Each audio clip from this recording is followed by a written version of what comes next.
we're addressing the future is by the construction and opening of the Brian C. Nevin Welcome Center. Plantations has long needed a central location where we could meet all visitor and educational needs. We did not have such a site. Our only classroom was in a building that was not ADA accessible, and our gift shop was on the first floor of the Lewis building in a dark and dank area.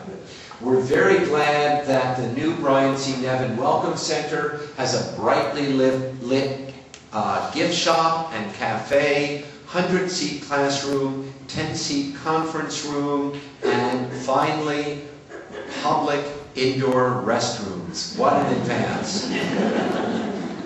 Next. Along with the building, we've also created a number of new gardens, the most prominent of which is the bioswale, a very large sunken area that runs parallel to the new parking area that's heavily planted with native species and grasses, and the roots of those plants filter the runoff from the parking area as it flows down into the bioswale. Next. Another new garden that has really resonated with our visiting public is this garden of tropicals immediately next to the patio in front of the Nevin Welcome Center. We just did this as an experimental lark this year, but people reacted so positively that this garden will continue to focus on tropicals and flamboyant plants in future years. Next. So here you can see the grand opening of the Nevin Welcome Center in May of this year. The building has already become very popular for attracting different types of groups, many campus groups. Next Thursday, a week from today, the President's Sustainability Campus Council will be meeting in the Nevin Welcome Center to talk about the sustainability agenda for the university, and we're particularly proud to host that session because this building will be either a LEED Gold or possibly the first LEED Platinum building on campus. The building has a series of evaporated solar collectors on the roof that provide about 60% of the winter heat. It has a green planted roof that deflects a lot of solar radiation. It has a very advanced passive cooling system in the interior, so a very interesting and complex building. Most importantly, it serves the public, and we're thrilled about that. Next.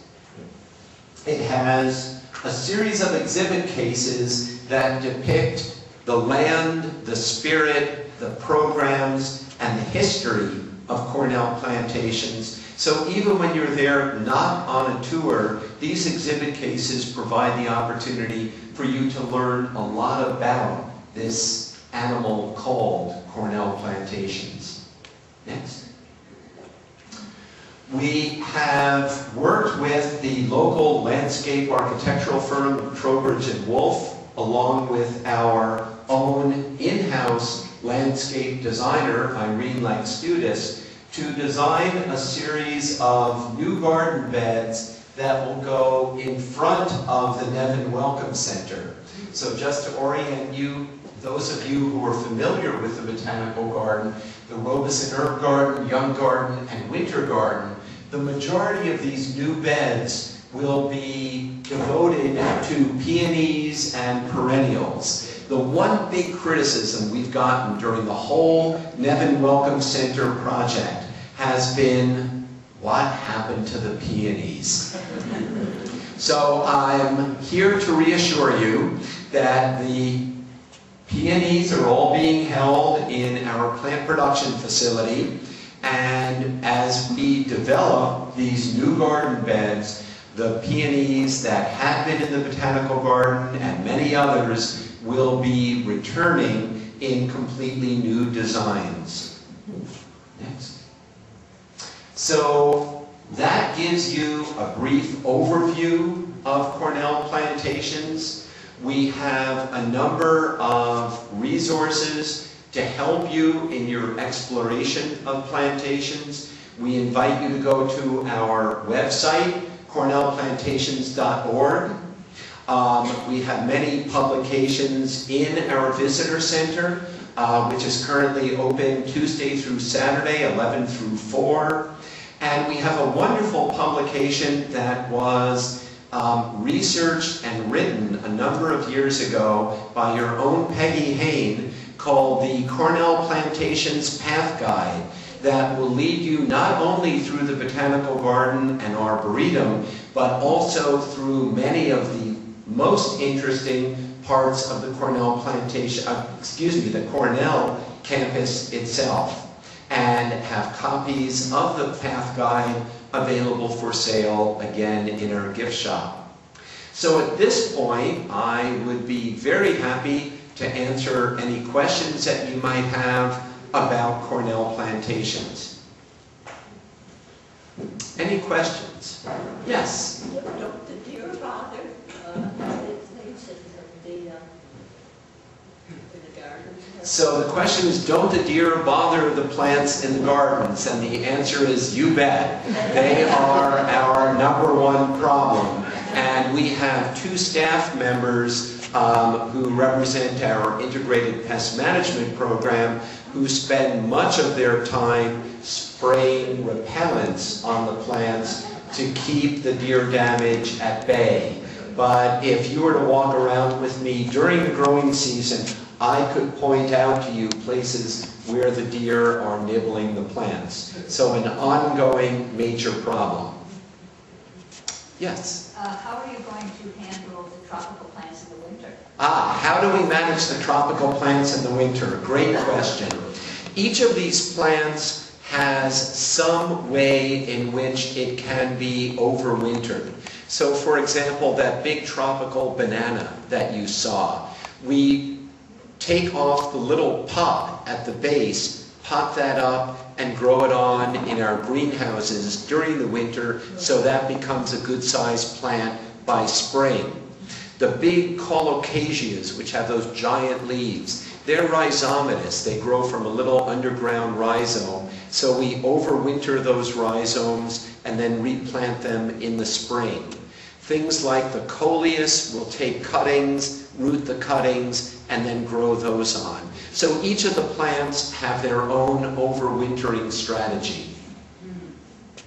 Yes? How many acres is a plantation, excluding, say, Cascadilla area? Well, it's hard to exclude Cascadilla area. What I can tell you is that altogether we're about 4,100 acres. Of that, about a little under 200 acres are under cultivation. Everything else is natural. Yes? Are there plans to fence the entire plantation area, or has that been ruled out? The question is, are there plans to fence all of the Botanical Garden and Arboretum, or has that been ruled out? How many residents of Cayuga Heights are here?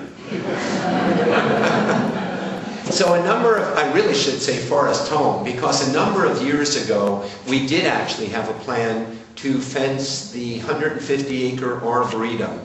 There was such a strong community outcry against that, that we revisited that plan and instead fenced the Mundy Wildflower Garden and our plant production facilities. It's been great to see the impact in the Mundy Wildflower Garden. Spring ephemerals that we had not seen for years are now coming up and blooming each year. We would still love to fence the Arboretum, but given community concerns, I doubt that will happen. Other questions? Yes? Do you have irrigation systems or fertilizer programs, or do you rely on Mother Nature? So do we have irrigation and fertilizer programs? We are really primitive. All of our irrigation is done with just common oscillating sprinklers. And any fertilization that we do is usually done with a slow-release dry material like Osmocote. So people often ask, well then, how is it that the plants at Plantations grow so much better than my plants at home? We do a tremendous amount of organic soil amendment and a tremendous amount of mulching. We don't allow our plants to dry out if at all possible, and it's that combination that results in such healthy and hardy plants. Yes, all the way in the back. How about pesticide and insecticide use? We do use some pesticides, but we prescribe to a very strict integrated pest management program. So those same two individuals who are spraying the deer repellents are constantly going around through the collections looking for pest buildups, and only when a particular pest builds up to above a threshold level do we then consider what action to take, and always use whatever is the least toxic approach. So we are not organic, but we greatly, greatly restrict our use of pesticides. Other questions? Peggy? Will you continue to have the Shakespeare programs? Yes, we very much hope to continue to serve as the venue for the Ithaca Shakespeare Company. We have a very good working relationship with that group and a formal memorandum of understanding of the two organizations' respective roles. That has come to be a very popular and really beloved event in the summer. We view it as part of the culture part of the word horticulture. Yes? What do you do about weed control? What do we do about weed control? We use a little bit of Roundup, glyphosate, when particular weed problems are really severe, but for the most part, we mulch and hand weed. A lot of hand weeding. Yes. I think we have time for one more question. Sir? Addressing Stewart Avenue Gorge Bridge project, how much longer is Pogo going to leave his screen in my parking lot? That's a very good question, and I think you may have to take that up with Mr. Palangeli.